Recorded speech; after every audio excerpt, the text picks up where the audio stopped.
আসসালামু আলাইকুম। গণভবন ছাড়তে মাত্র 5 মিনিট সময় পেয়েছিল এসএসএফ, স্পেশাল সিকিউরিটি ফোর্স, যারা প্রধানমন্ত্রীর নিরাপত্তার দায়িত্বে নিয়োজিত থাকতো। কালো সানগ্লাস, কালো কোট, সুঠাম দেহের অধিকারী আপনারা হয়তো সকলেই দেখলে চিনবেন, যারা প্রধানমন্ত্রীর গাড়ির আশপাশে থাকতো, প্রধানমন্ত্রীকে ঘিরে থাকতো। 5 আগস্ট কোটা আন্দোলনের জেরে দেশ ছাড়তে বাধ্য হন সাবেক প্রধানমন্ত্রী ও আওয়ামী লীগের সভাপতি শেখ হাসিনা। ছোট বোন শেখ রেহানাকে সঙ্গে নিয়ে গণভবন থেকে নিরাপদ স্থানে চলে যান শেখ হাসিনা। শেখ হাসিনা দেশ ছেড়ে পালানোর পরপরই সেদিন বিকালে হাজার হাজার মানুষ প্রধানমন্ত্রীর বাসভবনে ঢুকে পড়ে। তখন প্রাণ রক্ষার জন্য পালাতে মাত্র 5 মিনিট সময় ছিল গণভবনের প্রহরায় থাকা বিশেষ নিরাপত্তা বাহিনী এসএসএফ সদস্যদের। গণভবনের বিভিন্ন ধরনের ট্যাকটিক্যাল গিয়ার অস্ত্র, গোলাবারুদ, সাজ সরঞ্জাম, বেতার যোগাযোগ ও অপারেশনাল সরঞ্জাম আদির মজুদ ছিল এসএসএফ এর হাতে। এখানে বোঝা যাচ্ছে যে তাদের কাছে বিভিন্ন ধরনের অস্ত্র ছিল, বিভিন্ন ধরনের গোলাবারুদ ছিল। প্রধানমন্ত্রীকে নিরাপত্তা দেওয়ার জন্য তারা এগুলো ব্যবহার করত, কিন্তু হাতে সময় একদমই না থাকায় এসব ফেলে শুধু নিজেদের সঙ্গে থাকা ছোট ছোট আগ্নেয়াস্ত্র নিয়ে বিভিন্নভাবে গণভবন থেকে সংসদ ভবনে গিয়ে প্রাণ রক্ষার চেষ্টা করেন তারা। জনতা যখন সংসদ ভবনেও ঢুকে পড়ে, তখন এসএসএফ সদস্যরা দ্রুত নিজেদের অস্ত্র ও পোশাক খুলে সংসদ ভবনের ভল্টে রেখে সাধারণ পোশাকে আন্দোলনকারীদের সঙ্গে মিশে প্রাণ রক্ষা করেন।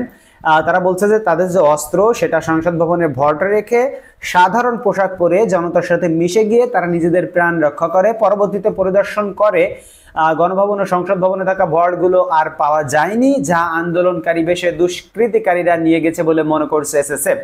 এটা হতে পারে এসএসএফ এর একটি ষড়যন্ত্র, কারণ এখানে তাদের এই কথাগুলো বিশ্বাস করার কোনো প্রয়োজনীয়তা নেই। তারা সেগুলো লুকিয়েও রাখতে পারে অথবা কোথাও বিক্রি করে দিতে পারে।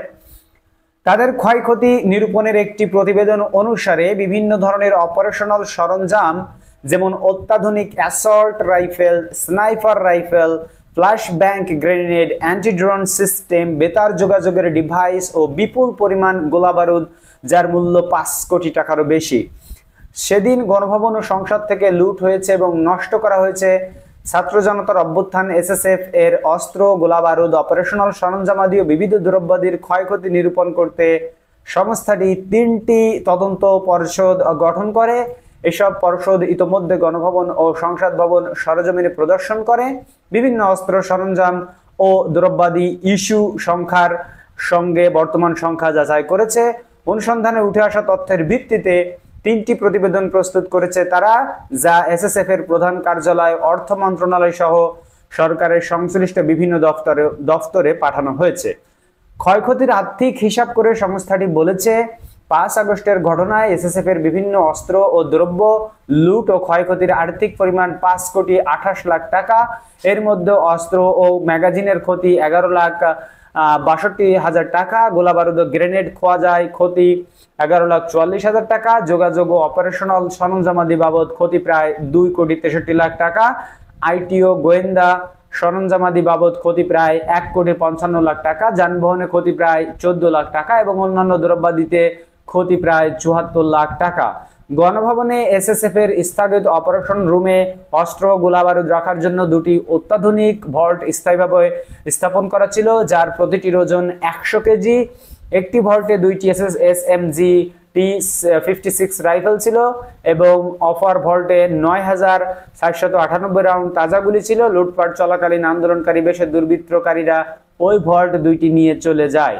5 আগস্টের ঘটনাবলীর বিবরণ দিয়ে প্রতিবেদনে বলা হয়েছে, 5 আগস্ট ছাত্র জনতা সহ আন্দোলনকারীরা গণভবনে গেট ভেঙে সীমানা প্রাচীর টপকে ভিতরে প্রবেশ করতে থাকলে দায়িত্বরত 6 জন এসএসএফ সদস্য গণভবন থেকে বের হওয়ার জন্য মাত্র 5 মিনিট সময় পান।